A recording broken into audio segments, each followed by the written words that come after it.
Boa tarde, obrigado, Thaís. Boa tarde, pessoal. Boa tarde, Fernando. Boa tarde a todo mundo que está presente aqui no Espaço Sofia, essa livraria pela qual eu tenho um carinho super especial, aqui no Jardim Anália Franco, em São Paulo. Hoje, para o lançamento do meu novo livro, infanto-juvenil, O Macacão Amarelo. Eu queria primeiramente agradecer minha mulher e meu filho, que estão sempre comigo nessa jornada, me acompanhando em todos os lugares, a todos os instantes. Amo vocês, obrigado por tudo sempre. Queria agradecer a Thaís e o Franklin por mais uma vez acolherem aí um novo lançamento meu. Obrigado, Franklin, obrigado, Thaís. E um agradecimento especial ao Fernando, que muito gentilmente aceitou ser meu interlocutor nesse bate-papo que a gente vai fazer para o nosso lançamento. Fernando, que é psicanalista afirmativo preto, especialista em adoção, criador do projeto Espaço Mente Preta, e que me deu a honra de estar no meu lançamento, no meu primeiro lançamento. Esse é o segundo lançamento aqui em São Paulo, foi quando nos conhecemos. Temos um amigo em comum, né, que é o Ricardo, que foi quem bateu o papo comigo na Miúda em outubro. E a dinâmica que a gente vai fazer aqui vai ser um pouco parecida, né? A gente vai ler alguns trechos do Macacão Amarelo e eu vou querer que o Fernando, na condição de especialista nos temas, ele possa trazer a visão de especialista realmente para a gente discutir um pouquinho alguns desses temas que eu abordo no livro, né? Dentre eles, a questão da adoção, em especial da adoção interracial, e do preconceito, né? Que eu acho que são duas questões bastante prementes, bastante atuais, para a gente poder bater um papo e, claro, deixar vocês muito à vontade para que, se vocês também quiserem trazer perguntas, quiserem interagir, o espaço é de todos, tá? Todos aqui são protagonistas. Então, eu vou começar lendo o primeiro capítulo do livro, para a gente seguir com o nosso bate-papo, então, já com as perspectivas que o Fernando vai trazer para nós. Começamos o capítulo 1, no Macacão Amarelo, da seguinte forma: Mamãe apertou minha mão. Ele não pode ser seu filho. Como pode você ter cabelo liso e ele ter esse cabelo feio e ruim? Eu não estava entendendo nada daquela conversa, nem estava prestando atenção nas duas. Continuava distraído com o meu foguete e senti mamãe apertar meus dedos até doerem. Tentei soltar, mas ela pareceu apertar ainda mais forte. Disso eu lembro. A moça do caixa parou. Claro que ele é meu filho, e o cabelo dele não é feio e nem ruim. Feia e ruim é você. Mamãe largou o carrinho na fila e me arrastou pelo supermercado. Achei um pouco engraçado, porque ela saiu falando sozinha. Onde já se viu? Ela nunca viu a gente, não sabe nem nosso nome e sai falando uma coisa dessa. Que mulher mais enxerida! Paramos no meio de um corredor tão largo que parecia uma avenida. Ela ajeitou os meus cachos, agachou-se e deu um beijo na minha bochecha. Acho que foi a primeira vez que eu lembro dela ter me dito que eu era lindo e que me amava mais que tudo na vida, até o infinito. Eu dei um abraço bem forte nela e voltei a mexer no meu foguete. Aqui uma rápida contextualizada para quem ainda não teve tempo e condições de ler o livro. O livro é narrado por um pré-adolescente negro, que é um filho não biológico de um casal branco, né? Então a gente está falando aqui de uma adoção interracial. E esse capítulo, eu acho que eu escolhi esse capítulo para abrir o livro, porque ele já traz uma questão que, pelo menos para mim, enquanto autor, ela é muito significativa, que passa pela questão da identidade, quando fala do cabelo, né, da pessoa negra, da pessoa preta. A gente, infelizmente, ainda ouve, por mais que as coisas tenham melhorado, né, em comparação a talvez 20, 30 anos, a gente ainda ouve pessoas racistas, pessoas preconceituosas, se referindo ao cabelo de uma pessoa preta como um cabelo ruim, como bombril, como um cabelo sujo.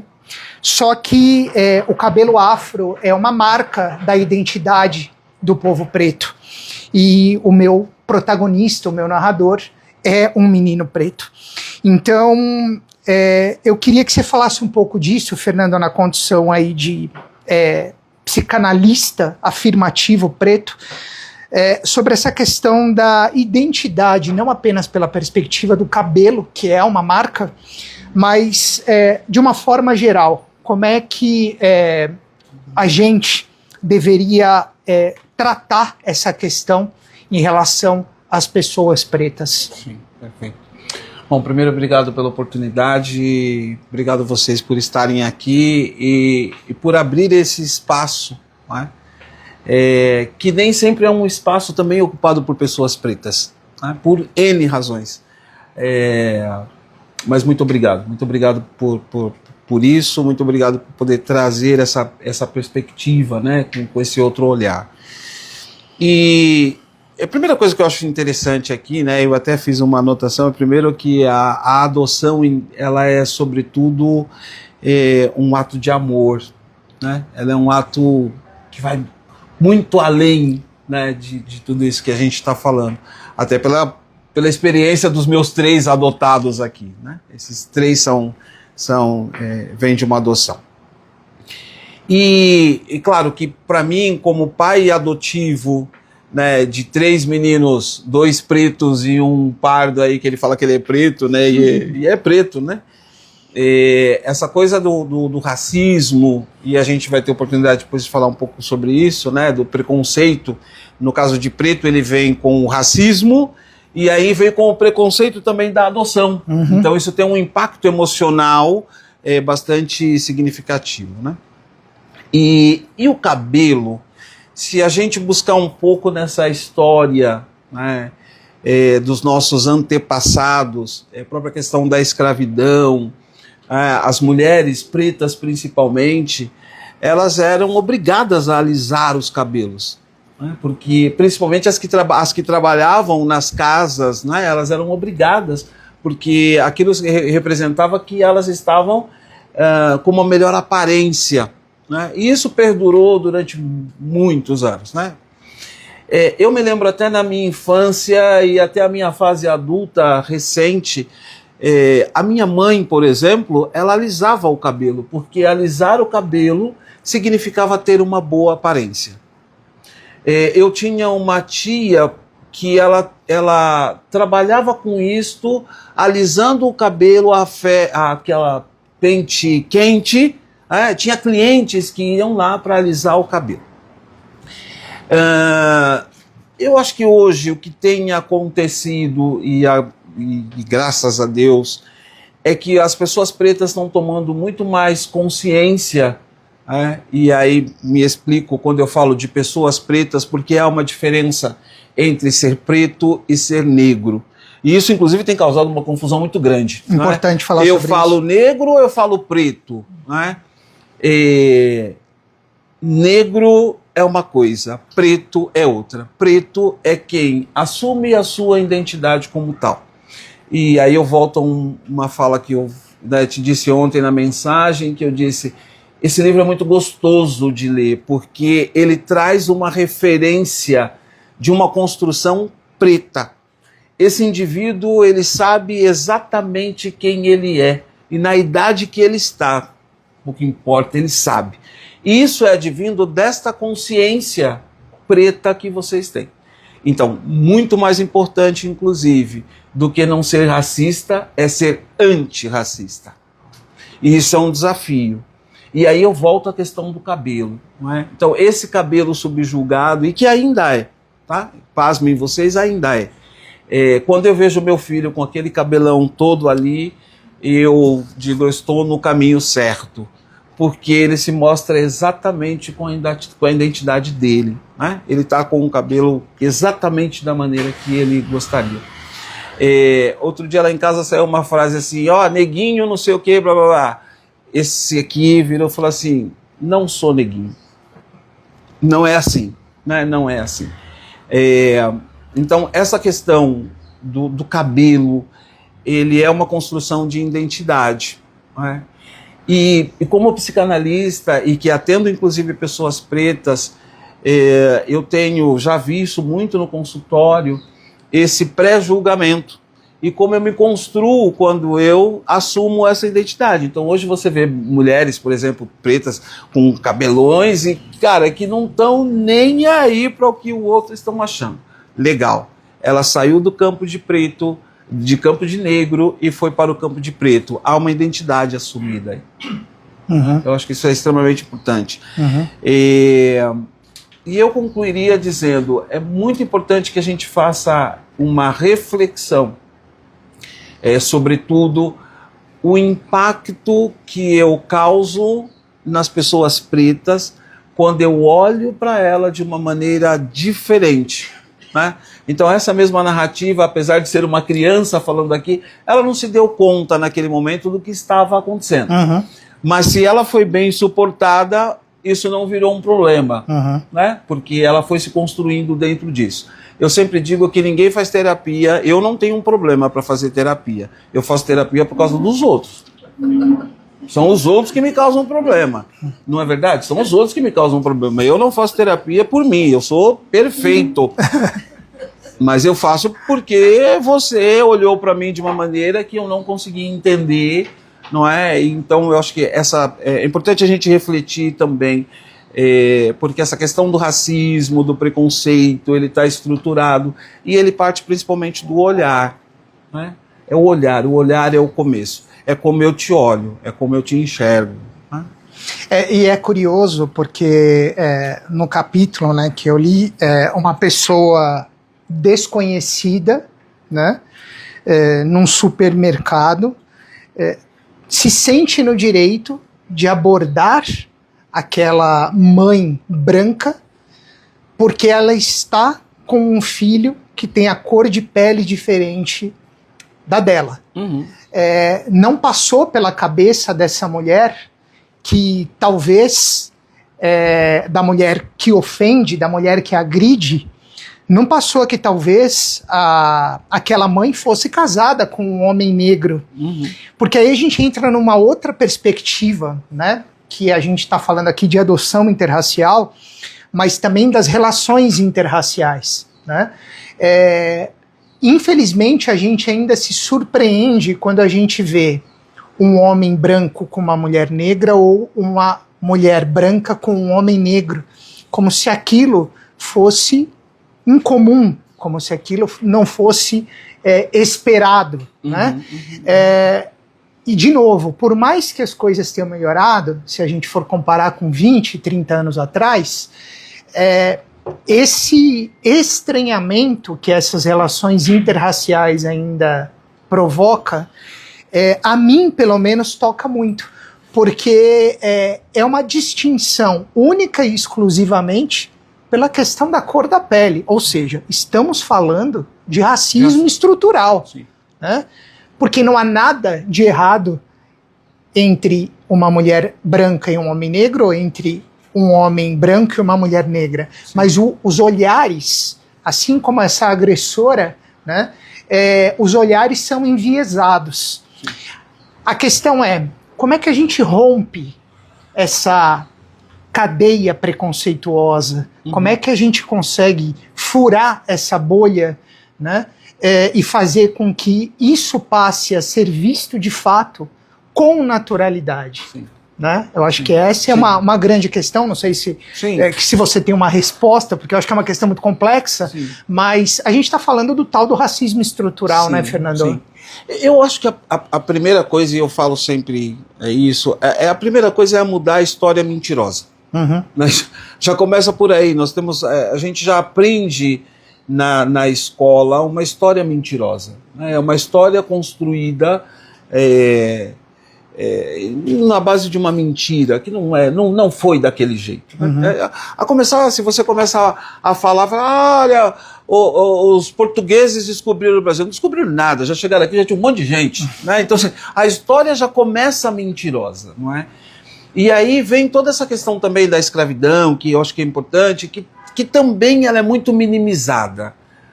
Eu falo sempre, se você quer entender o que foi a escravidão, vá a Salvador e desça no Mercado Modelo, no porão do Mercado Modelo.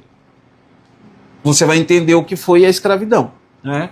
Porque uma coisa é você ir em Salvador e falar, nossa, o Pelourinho é lindo, e os negros carregaram muitas pedras para construir aquilo, não é? Mas vai lá no porão do Mercado Modelo e veja lá ainda as argolas onde os negros eram presos quando desembarcavam nos navios, né? Então aquele porão, ele é tenebroso, inclusive, não sei se tiveram oportunidade de descer, ele é tenebroso. Imagino. Não é? Então, eu acho que... E aí onde eu quero chegar? Eu acho que esta bolha, ela vai se romper a partir do momento em que as pessoas tiverem consciência. E a consciência, ela é advinda do conhecimento. Não há outro canal. E conhecimento é por meio da educação. Então, nesta narrativa do livro, e assim como eu tenho um desafio diário, eu como pessoa preta, inclusive, tenho um desafio diário com os meus filhos pretos, de também levá-los à consciência preta, que deveria ser menos, porque eles deveriam se sentir muito mais aceitados, não é? Então, e eu entendo que esta bolha, repito, ela vai ser quebrada à medida em que a gente consegue alcançar mais pessoas com temáticas como essa, já que o sistema não o faz. Não é? E quando você me convidou, inclusive, eu falei, cara, isso é fantástico, porque isso aqui é uma oportunidade de pessoas brancas, um escritor branco, que está levando as pessoas à consciência. Podia ter 10 pessoas, podia ter 1 milhão, mas se cada uma dessas pessoas saírem daqui conscientes de minimamente buscar um pensamento antirracista, já é um ganho imenso. E então eu acho que é a partir daí, da consciência, é que nós vamos conseguir romper esta bolha. Até lá, o que podemos fazer é ir preparando os nossos, tomando consciência e ensinando a eles também a combaterem. Né? A combaterem, porque é uma questão de combate mesmo. Claro. Né? Não é mais, hoje em dia não é mais uma questão de, puxa, me chamou de neguinho, de pretinho, e tá tudo bem, eu vou para casa, sento e choro. Né? A empregada que trabalha lá em casa, nossa, ela é da família, não é? Mas porém ela é da família, mas na hora que ela fala assim, puxa, amanhã eu tenho um problema, pô, mas quem vai cuidar do meu filho? Bom, mas você se vira e cuida do seu filho, porque eu não sou da família. Não é? Porque como casal, como família, se você não pode cuidar do seu filho, você deixa com a avó, né? Mas a empregadinha que está lá. Então tem algumas ações que a gente já pode ir tomando consciência delas. Não é? De novo, o quanto que a gente vai alcançar disso, não sei. Sim. Mas o fato é que nós precisamos combater. Agora eu tenho sim uma preocupação. Muito disso que você está falando tem muito a ver com movimentos coletivos. E os movimentos coletivos, eu acho que eles são importantes do ponto de vista de preservar direitos, ganhar direitos e tudo mais.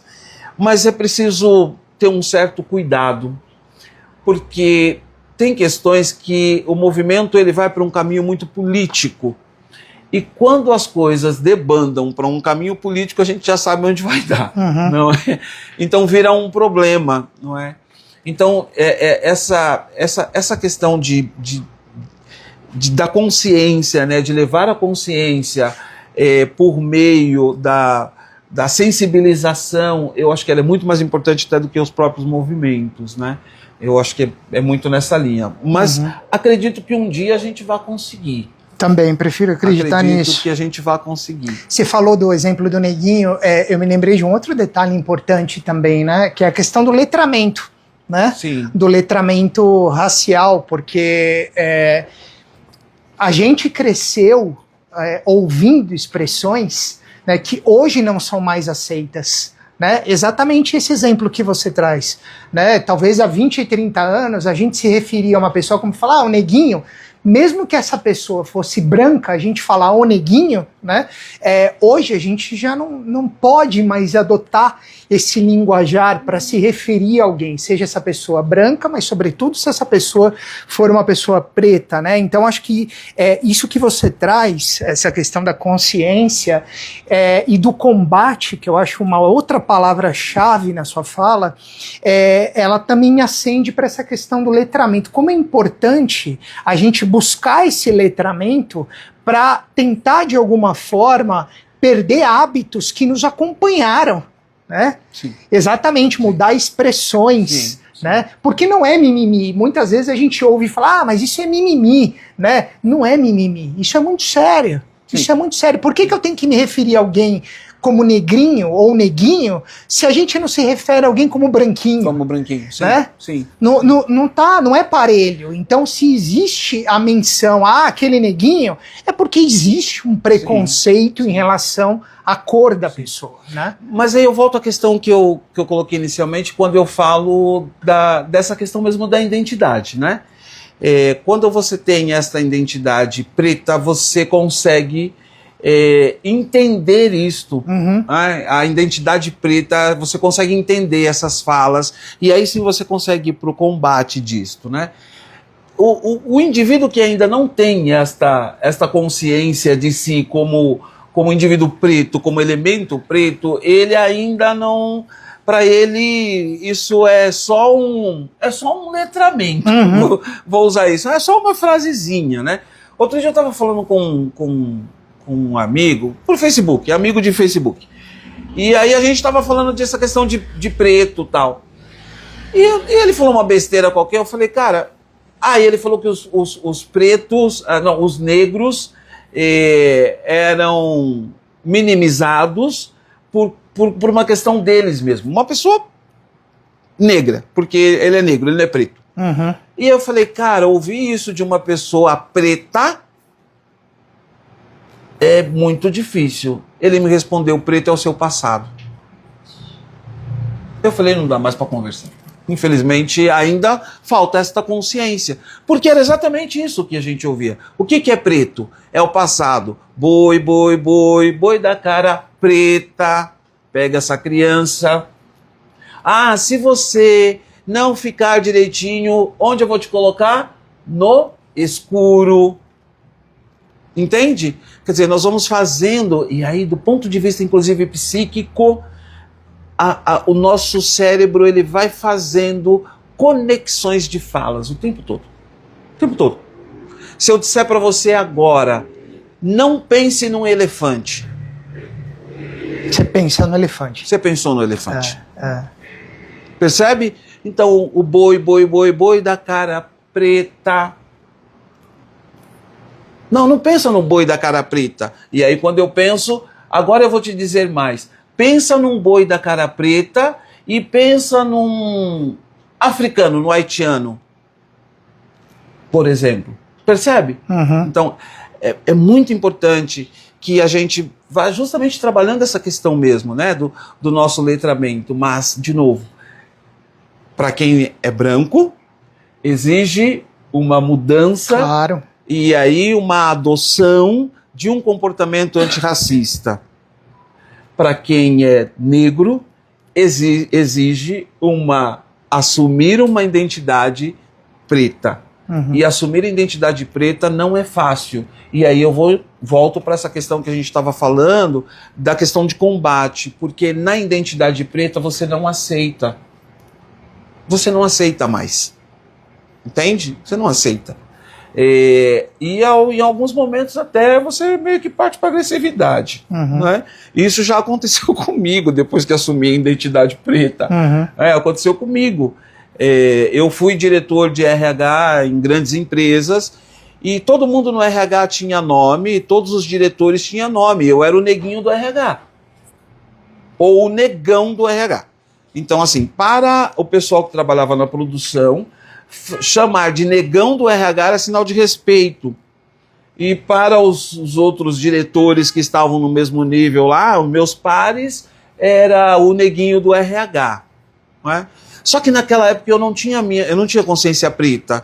Então eu achava que aquilo ali era o que eu escutava sempre. Ô negão, vem aqui, ô negão, vem aqui, ô negão, vem aqui. Mas ninguém chamou brancão, vem aqui. Exato. Ô alemão, não, alemão até chama, né? Mas ô brancão, ninguém. Uhum. E aí depois eu fui tomando essa consciência. E quando eu me construí e criei essa identidade. Teve um dia que eu estava no metrô, o rapaz entrou comigo, me empurrou, aí foi aquele empurra, ele virou para mim e falou, macaco. Eu disse, o macaco é um bicho irracional, então eu vou te mostrar o que o macaco faz.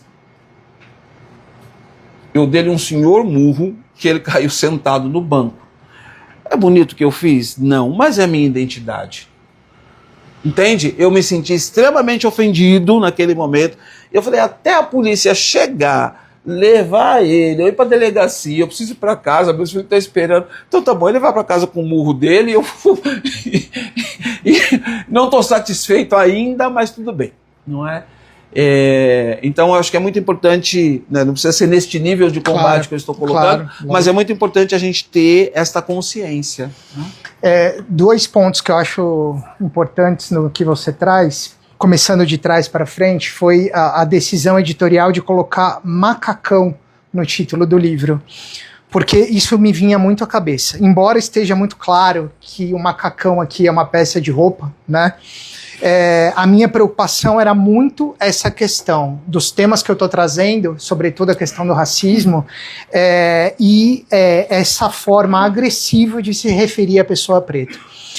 E aí foi um acordo, né? Nós tivemos algumas reuniões com a editora assistente, deixando claro que, de alguma maneira, ainda que isso pudesse ser visto como algo ofensivo, porque não está claro quando alguém pega o livro que é um livro que fala sobre racismo, sobre adoção, só lendo o livro para saber.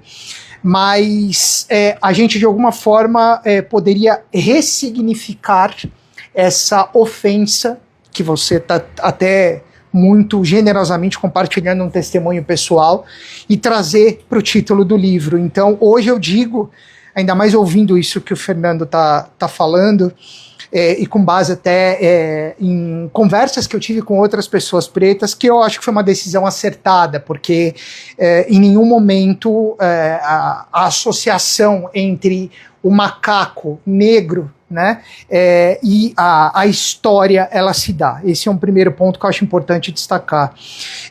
E o segundo ponto, eu acho que é essa questão da agressão, e não me refiro à agressão física que você menciona, mas essa agressão psicológica, né, que a pessoa preta sofre durante a sua vida, né? Porque para mim chega a ser assim, não surpreende, porque a gente está ouvindo da boca de uma pessoa preta, mas pensar que a gente está entrando quase na 3ª década do século XXI e alguém ainda vira para você no metrô e fala, seu macaco, né? Essa agressividade corrobora essa questão do racismo que a gente vem mencionando, e daí a gente volta à questão da importância de ser antirracista.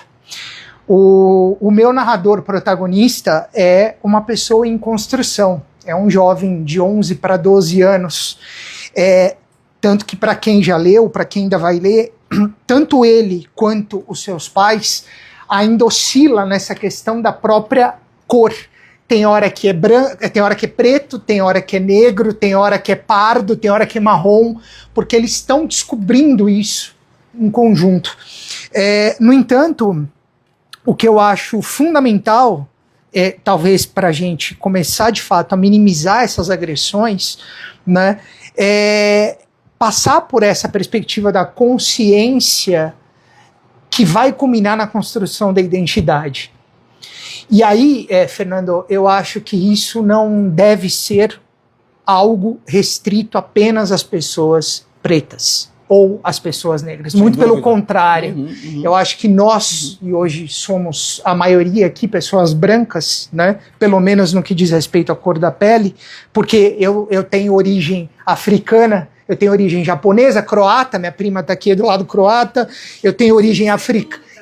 Eu quis ter tudo, exatamente, mas eu tenho origem do lado do meu pai africana, né? Origem negra, preta.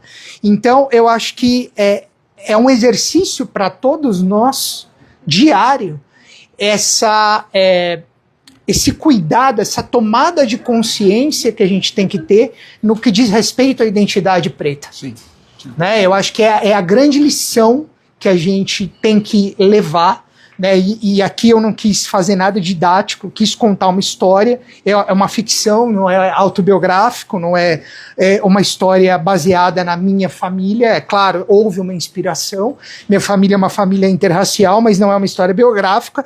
No entanto, é um aprendizado constante. Sim. E o que me entristece é ainda ver esse tipo de agressão, porque a gente percebe que parece que falta a disposição por parte de algumas pessoas em aprender realmente a respeitar a pessoa que é como ela, só não tem a mesma cor da pele, mas é como ela. Sim. Né? Eu acho que a gente está falando, acima de tudo, de humanidade. E é por isso que quando eu falo desse livro, eu falo sobre identidade, eu falo sobre pertencimento, mas a palavra que eu mais uso é humanidade. Sim. Porque eu acho que quando alguém vira para você e te chama de macaco, essa pessoa ela está sendo desumana. Sim. É uma pessoa que ela não é humanizada, ela está sendo desumana. Né, porque nada te faz diferente de mim, a não ser a tonalidade da sua pele e da minha. De resto, somos iguais. Sim. Todo mundo é diferente. Claro, claro. Graças a Deus. Não por essa perspectiva, né? Mas a gente não é igual, desculpa. Não, mas A gente ninguém é igual a ninguém, né? Não só pelo tom de pele, mas por tudo, né? O ser humano, a condição é de ser diversa. Claro. Então nós, Claro. como humanos, deveríamos achar todo mundo humano, né? Exato, é nesse ponto, exato. Iguais nos direitos, né? Mas Exato. nós somos diferentes. Eu só queria falar uma coisa que o Fernando falou, que assim, a história é muito... não era contada como hoje, né? Quando a gente pensa sobre a África, sempre uma conotação negativa. Sim. Né? Parece que os escravos vieram para cá porque eles eram péssimos, mas tem muitos reinos, tem muitos reis e rainhas que vieram para cá. Eu não sei se as pessoas sabem, mas a primeira faculdade que teve de medicina foi na África. Né? Então, assim, a gente sempre traz essa conotação muito negativa, né, para a África, e na verdade a África foi um reino enorme. A África é o berço Sim. da população. E ainda né? Tem coisas. É uma cultura muito, muito rica, muito, muito linda de se conhecer, né? Desculpa, eu mudei o assunto. Não, mas eu acho que vale a pena a gente, né, até falar sobre isso um pouco também, porque isso também leva a essa consciência, né? Você pega, por exemplos, né, como o HIV. Né? O HIV chegou no Brasil, aí diz, de onde veio? Veio da África. Uhum. Então tudo que não presta veio da África, Uhum. não é? E aí veio o vírus, o Ebola, né? Veio da De onde África. veio? Veio da África. Então quem que tá lá? Não, é o preto, né? São as pessoas, percebe? Então tudo que é ruim, historicamente, vai sendo associado, né? As pessoas pretas. Uhum. Né? Então, assim, a África a gente está falando, mas tem uma África branca também. Sim, sim. Tem uma África branca, mas é sempre associado, muito associado. Agora, eu acho que, sobretudo, disso que nós estamos falando, infelizmente, a humanidade está muito contaminada, né, com uma série de pensamentos e principalmente as estruturas emocionais, né? Porque hoje, se a gente não tomar muito cuidado, inclusive, a gente vai enlouquecendo no dia a dia, né? Porque é tanta coisa, é muita informação e a gente só dá importância para aquilo que realmente é importante para a gente, que vai trazer de forma muito individualizada. Então, eu acho que essa questão também, ela está muito relacionada a consciência de uma empatia. Uhum. É isto, né? A humanidade precisa ser mais empática. E não só nesse sentido, né? Claro. Mas a gente tem tantos outros. E como que a gente faz isso? Eu entendo que é por sementinha. Né? Eu tenho 3 importantes responsabilidades aqui. Né? E às vezes eu falo para eles em casa, olha, cuidado com certas falas, cuidado com certos comportamentos, porque a gente tem que olhar de onde a gente vem, para onde a gente está caminhando e o que a gente quer deixar. Né? Então, assim, que sementinha que você está plantando? Que sementinha que você está plantando lá pro teu pequeno que está lá? Uhum. Né? Então, eu tenho uma esperança de mudança de mundo, de pensamento. Talvez não para agora, mas eu acho que se a gente começar aí, essa criançada toda que está aí, começar a incutir neles uma nova ideia, um novo modelo de pensamento, eu acho que em algum momento, Claro. talvez a gente chegue lá. Uhum. Pode ser uma utopia, mas eu quero acreditar. E quero acreditar, inclusive, que um dia as pessoas vão fazer terapia por elas e não pelo outro. Sim. Entende? Sim. Faz sentido. Tem um outro capítulo que eu queria ler, que eu acho que passa por essa questão da questão da cor da pele mesmo, que é o capítulo 9, em que a gente começa a perceber um pouco mais dessa perspectiva da descoberta da identidade pelo próprio narrador, né? Em que ele diz o seguinte: ele já falava sobre a questão do racismo, né? E aí ele escreve assim: esse lance de racismo ficou um bom tempo na minha cabeça, mas depois fiquei de boa. Mais tarde, ele tinha sido vítima de uma atitude bastante agressiva, né, no aeroporto. O protagonista e um menino branco, os dois juntos, e só o menino negro, preto, foi abordado por um segurança, né, o que também, infelizmente, ainda é muito comum. Então ele estava falando sobre essa perspectiva do racismo. Aí ele segue: mais tarde que percebi uma coisa muito bizarra. Eu não tinha nenhum amigo pardo ou preto. Mamãe e papai também não. Não que eu já tivesse visto ou me lembrasse, pelo menos. Na real, percebi algo ainda mais doido, que não tinham pessoas pretas na nossa família ou morando no mesmo prédio, e que na escola somente uma das tias da faxina e o segurança do portão eram pretos. Eu também não tinha professores negros. Os donos da escola eram brancos. Entre os alunos, que eu me lembre, não tem nem pretos e nem pardos, só eu mesmo.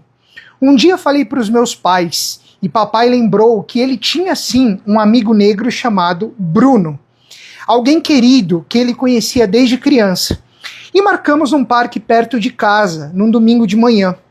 Bruno tinha um filho da minha idade, e eu queria aproveitar para jogar bola com ele. Eu e papai chegamos cedo no banco em frente ao campão de terra, uma galera jogando futebol. Em seguida chegaram Bruno e o seu filho, o Lucas. Bruno e Lucas eram bem negros. O amigo do meu pai depois explicou que eles eram pretos retintos, que ele, Lucas, tem a pele bastante escura, diferente da minha. Bruno falou que eu também sou negro ou preto, mas um não retinto. Foi neste momento que descobri que era afrodescendente, como eles. Imagino que os pais ou avós dos meus genitores podem ter sido retintos. Talvez eu até tente descobrir depois que fizer 18 anos, quando poderei ter acesso ao meu processo de adoção. Mas na boa, ainda não sei se vou querer ir atrás disso. Os moleques que já estavam no campão de terra viram eu e o Lucas de buenas e vieram chamar a gente para aumentar os times. Lucas se animou e se levantou. Já eu fiquei meio sem graça e não tive muita vontade de ir. Até que um dos meninos disse assim para o meu novo amigo: fala para o seu irmão vir também. Lucas começou a rir baixo e não disse para o menino que a gente não era irmão. Na real, ele se virou para mim e me convocou. Vamos lá, mano. Não sei se ele me chamou de mano porque gostou da ideia de eu ser irmão dele ou porque ele curte essa gíria. Eu, que até gosto dessa gíria, mas sempre quis ter um irmão, me empolguei e fui atrás do Lucas. Na boa, acho que o menino que chamam a gente de irmãos pensou mesmo que a gente era irmão por causa da nossa cor. Ele era um menino branco e deve ter pensado que, por ser pardo, eu devia ser filho do Bruno e não do meu pai. No fundo, não acho que o garoto fez de sacanagem, por racismo ou preconceito. Ele meio que seguiu uma lógica. Mas é lógico que essas coisas nem sempre têm lógica, né? É interessante que aqui a gente volta a essa questão da percepção da identidade, Sim. né? Do negro, do preto, do pardo, né? E da forma como, às vezes, o olhar do outro se volta para as pessoas. O menino branco achou que os dois meninos pretos eram irmãos, ainda que um fosse tecnicamente pardo e o outro fosse preto retinto. E, na verdade, quando eu escrevi esse capítulo, me veio muito à cabeça essa questão da diferença que a Daniela abordou há pouco, né, minha mulher. Evidentemente, todos somos diferentes, né? Aqui nós temos pessoas pretas com tonalidades de pele diferentes. E que bom que é assim, né? Porque entre os brancos também. Eu agora no Rio de Janeiro tomei sol, fiquei cor-de-rosa, eu não fiquei moreno, né? Minha mulher ficou mais queimada, eu fiquei cor-de-rosa, meu filho ficou mais preto, né? Mas eu acho que e é legal a gente abordar esse tema, Fernando, porque eu volto um pouco nessa questão que eu mencionava de que a diferença está só na cor da pele, mas ela é vista por outras pessoas de uma maneira muito explícita. As pessoas acham que talvez porque meu filho é preto, é mais fácil ele ser teu filho do que ser meu filho, sem entender o contexto, sem entender a história. Então a gente cai um pouco na questão também que eu acho que passa muito no tema do racismo, que é a dos estereótipos, né? O cabelo é a questão do estereótipo, a questão da própria cor, né, da pele, o estereótipo. Então, isso eu acho que é algo que volta a essa perspectiva da tomada de consciência para a quebra desses estereótipos. Né? Eu queria que você falasse um pouquinho sobre isso também, por favor. Eu acho que nesta situação específica, não dá para a gente falar, né, de uma questão interracial sem pular o contexto dos modelos de adoção. Né? Então, eu acho que esse talvez tenha que ser o nosso ponto de partida. A primeira coisa, e essa é uma experiência também, né, que eu passo muito de vez em quando, não é? Até hoje, apesar de o Guilherme, quando eu adotei o Guilherme tinha 1 ano e 6 meses. O Iago eu adotei com 12 anos e o Yuri com 16 anos. O Yuri é o meu caçula na adoção, mas é o mais velho de idade. Inclusive nós viemos falando sobre isso no carro, porque o Guilherme disse que quem manda é ele, porque ele foi o primeiro a ser adotado. Eu não, eu sou o irmão mais velho, entende? Então tem esta... Né? E o Iago tá no meio, então para ele tá na zona de conforto, entende? Tá tudo bem. Então assim, eu acho que a primeira coisa é que as pessoas elas não entendem a adoção, elas não sabem o que é. Não é? A começar até pelos órgãos públicos. Eu me lembro de que e no meu caso inclusive, que sou pai solteiro, quer dizer, é uma adoção só eu e eu. Eu fui viajar com o Guilherme e a gente foi para os Estados Unidos. Na hora de passar na Polícia Federal lá no aeroporto, foi um parto. Pegaram o meu passaporte, o do Guilherme, e levaram, e meu Deus, e aí eu naquela agonia, e o voo para sair, porque eles não entendiam. Né? Na hora de tirar o passaporte, né, inclusive do Guilherme, também, porque o Guilherme, inclusive, ele é uma adoção com o meu ex-companheiro, então, ou seja, ele tem 2 nomes de pais, ele é José Fernando e Tiago. Então, assim, os órgãos públicos não conseguiam entender isso. Entende? Então, se as pessoas não entendem o que é adoção. Então, imagina daí entender uma adoção interracial. Quer dizer, quando elas não conseguem entender nem esta base, não é? E elas não entendem também que quem está disponível para a adoção, esse bebê Johnson, ele demora muito. Então, as pessoas, quando eu falo de adoção, e as pessoas falam, mas você é pai adotivo? Nossa, eu quero adotar. Nossa, eu tenho uma amiga que está esperando, já tem 10 anos.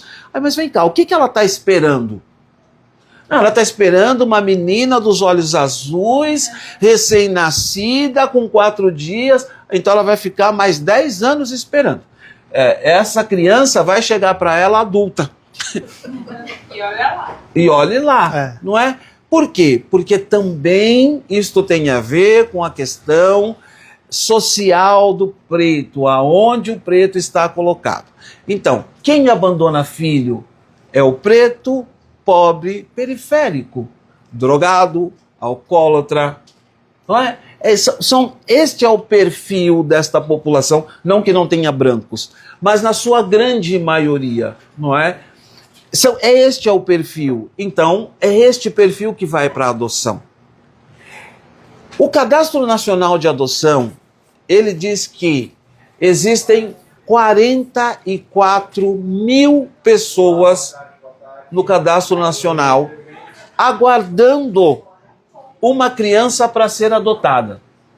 E existem 5.500 crianças para serem adotadas. Como essa conta não fecha?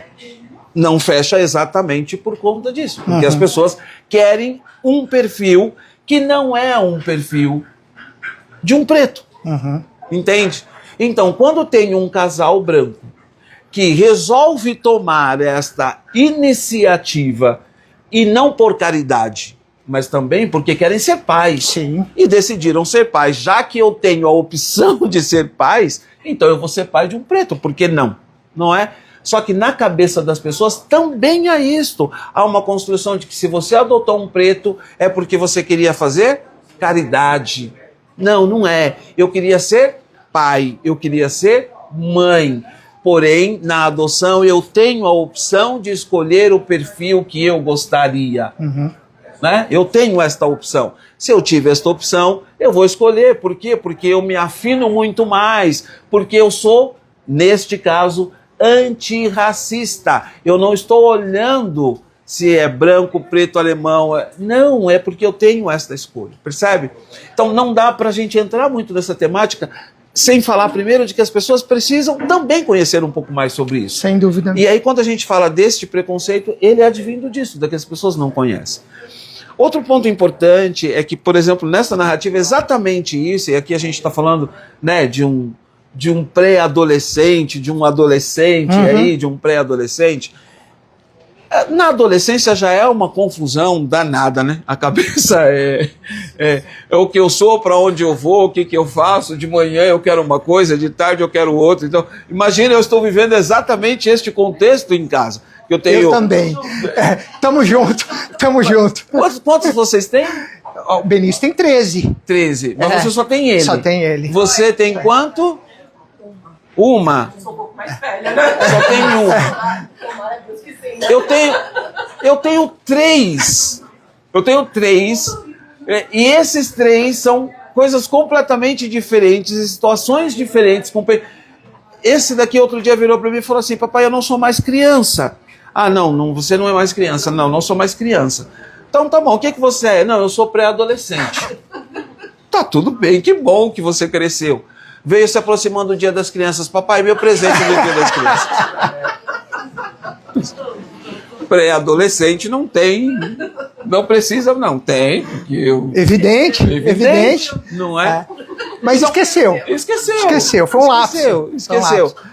O Iago, por exemplo, já me fez comprar bola de basquete, já me fez comprar bola de futebol, já me fez comprar... Enfim, né? Porque faz parte desse contexto da adolescência mesmo, né? Eu quero isso, eu quero aquilo. Agora, imagina essa estrutura como pessoa preta, né? Imagina criar esse modelo psíquico de se entender como tal. E isso é para quem está, e isso é para outro adolescente que vê, né? Que é o caso que a gente está referenciando. Ora, quando ele olhou, ele falou: pá, espera, é pardo, isso aqui espera, é tudo igual, né? É tudo igual, é tudo igual. Então, também tem uma questão importante aí, que é esta construção, né, na adolescência. E aí eu reforço aquilo que eu falei anteriormente. Se a gente consegue, já desde sempre, né, ir fazendo esta construção, vai ficando muito mais fácil esse entendimento.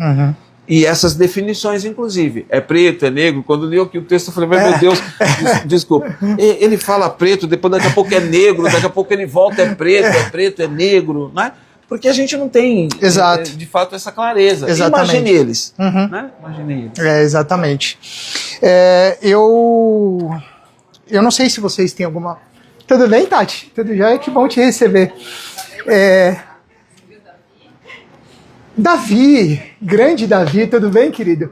Bom ter você aqui. Eu não sei se vocês têm alguma questão para colocar, fiquem à vontade se tiverem. Eu gosto muito de aprender, né, nesses momentos, porque quando eu me pus a escrever, como eu falei, foi desafiador porque eu não queria cair na autoficção, eu não queria cair na autobiografia, e eu precisava ter elementos teóricos, conhecimento, letramento, para poder fazer direito, né? Para não, para evitar o lugar comum, para evitar soar artificial, né? Então eu desde o início fui buscar realmente pessoas que poderiam me ajudar nesse processo.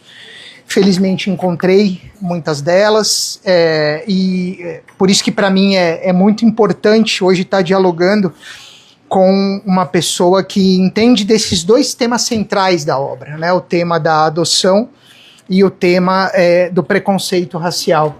Então, eu queria deixar você à vontade, Fernando, até para a gente poder encerrar, caso ninguém queira colocar nenhuma questão, de repente abordar alguma perspectiva que a gente não tenha abordado no bate-papo, que você queira destacar do livro, ou que você acha que possa contribuir para essa tomada de consciência que a gente precisa ter, né, para construir de fato um futuro melhor, né, com essas novas gerações, nessa questão do que diz respeito não só ao combate ao racismo, mas sobretudo ao antirracismo. Sim, sim. Eu acho que, para finalizar, eu acho que tem um ponto que é bastante importante, né, a gente também trazer, é que a adoção por si só, ela já causa um impacto emocional bastante importante, né? Nós estamos falando de pessoas que passaram por um processo de rejeição, né? De rejeição, e toda rejeição, do ponto de vista psicoanalítica, toda rejeição, ela leva ao abandono, ao sentimento de abandono, né?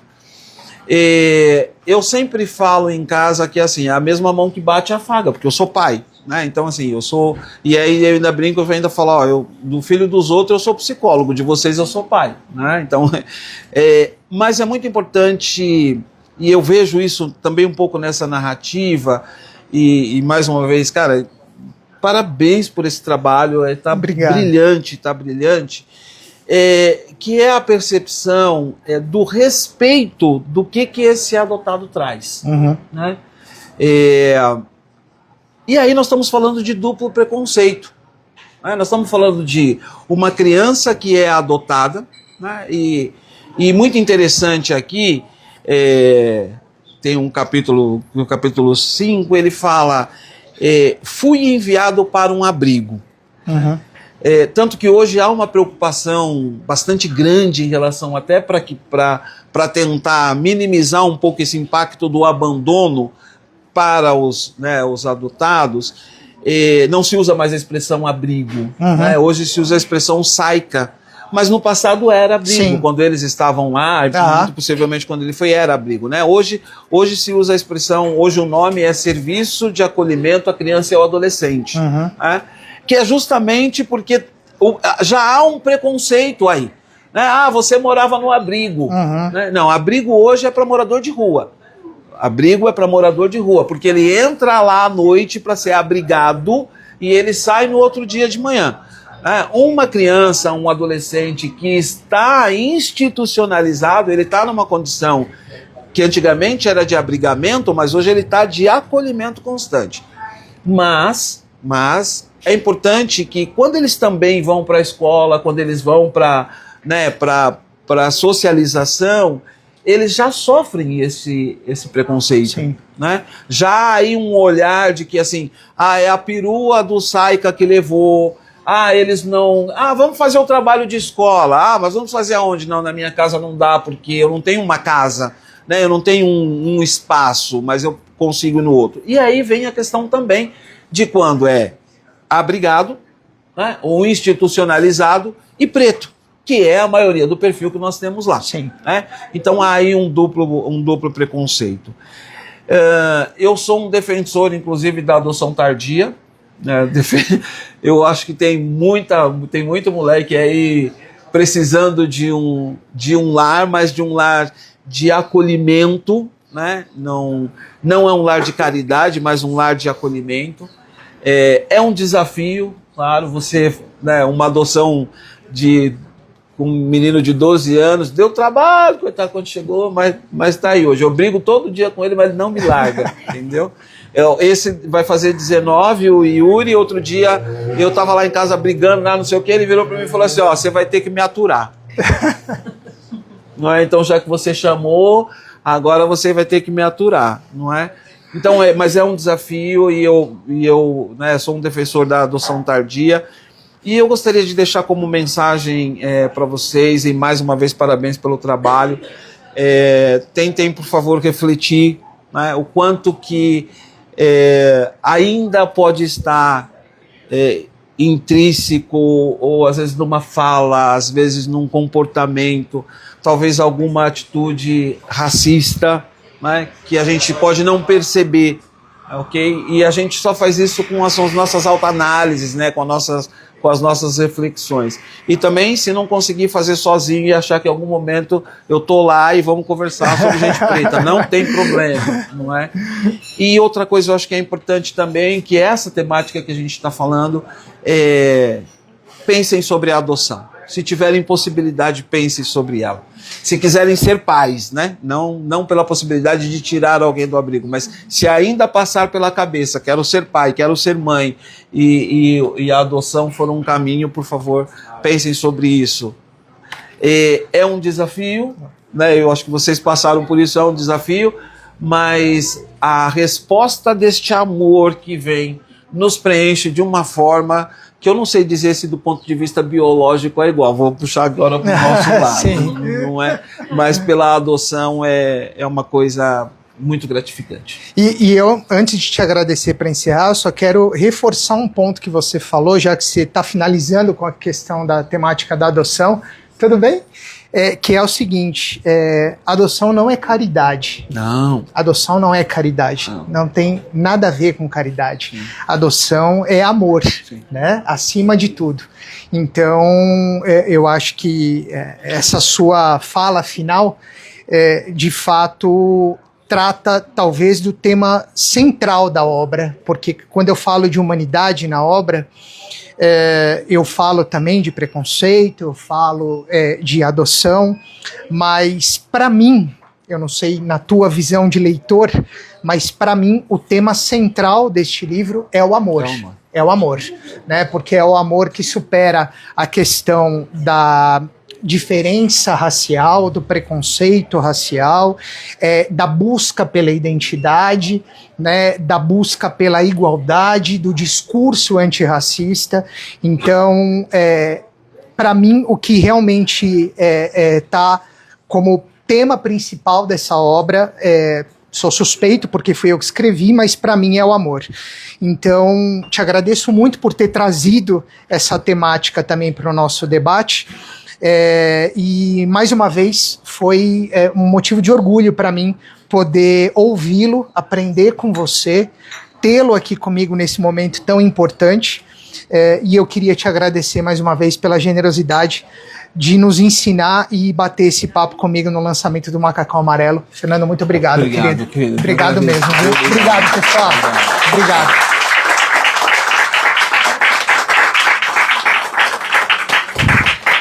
E agora todo mundo à vontade para tomar café, para circular pelo Espaço Sofia, para autografar, para tirar foto com o Fernando, comigo, com as crianças. Agora é festa, é festa.